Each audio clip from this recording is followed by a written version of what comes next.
Il-Federazzjoni Kaċċaturi Nassaba Konservazzjonisti organizzat marċ mid-daħla tal-Belt lejn il-Parlament u wara ppreżentat lill-Parlament petizzjoni bil-għan li ma jkunux jistgħu jsiru referenda abrogattivi kontra drittijiet tal-minoranza. Il-petizzjoni kienet iffirmata minn aktar minn 104,000 persuna. Fil-marċ ħadu sehem madwar 250 kaċċatur u nassab. Il-petizzjoni kienet ippreżentata lis segretarju parlamentari għall-ippjanar u simplifikazzjoni amministrattiva Michael Falzon minn ġew Periċi Kalaxxone, il-President, u Lino Farrugia, segretarju tal-FKNK. Qed nikkalkulaw li hemm kważi kwart tal-popolazzjoni Maltija, iktar minn kwart, u kważi terz tal-popolazzjoni votanti. Allura jiena qed ngħid hawnhekk li l-Parlament m'għandux u ma jistax jinjora dal-eluf kbar ta' votanti.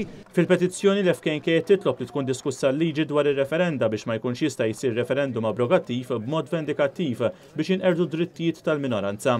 Dan b'differenza fuq issues nazzjonali bħalma huma l-abort jew id-divorzju. Is-Segretarju Parlamentari Michael Falzon qal li huwa importanti li kulħadd ikollu vuċi fil-pajjiż u jkun naqqas min-naħa tagħhom jekk ma jippreżentawx il-petizzjoni. Wara l-firem kienu ppreżentati lill-iskrivan tal-Kamra tad-Deputati u tlieta l-petizzjoni se titpoġġa fuq il-mejda tal-Kamra. Sa dan it-tant f'kummenti lill-midja l-Viċi Kap tal-Partit Nazzjonalista l-ħidma tal-Partit u kelliema ġustizzja Beppe Fenekadami qal li l-Partit Nazzjonalista huwa favur staġun tal-kaċċa fir-Rebbiegħa.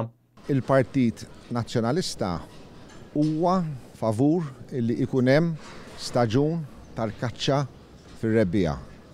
Il-Partit Nazzjonalista jemmen li għandu jkun hemm staġun tal-kaċċa fir-Rebbiegħa li jkun staġun ikkontrollat u staġun li jkun illimitat. Dwar il-petizzjoni li kienet ippreżentata ftit qabel Beppe Fenekadami qal li din hija maħsuba biex il-Parlament iwaqqaf il-proċess ta' referendum abrogattiv wara li l-koalizzjoni kontra l-kaċċa fir-Rebbiegħa ġabret numru ta' firem skont il-liġi biex isir referendum kontra l-kaċċa fir-Rebbiegħa u spjega li l-Partit Nazzjonalista ma jemminx li għandna naqsu minn dan id-dritt ċivili li jsir referendum.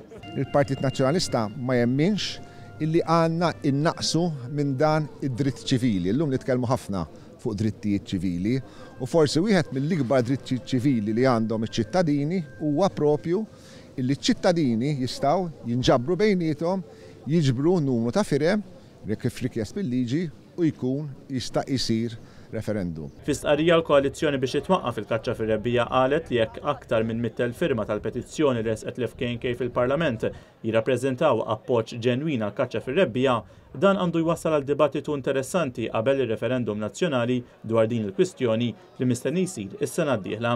Sa dan it-tant aktar kmieni fis-stqarrija l-FKNK qalet li post fuq Facebook tal-BirdLife Malta u tkomplija tal-kampanja antisoċjali għarrieqa u provokattiva kontra l-kaċċaturi u n-nassaba. L-FKNK fakret li meta d-direttur eżekuttiv ta' BirdLife ippreżenta xi firem ta' petizzjoni biex jipprova jinstiga referendum abrogattiv, ħadd mill-Federazzjoni Mamar jipprotesta u jipprovoka.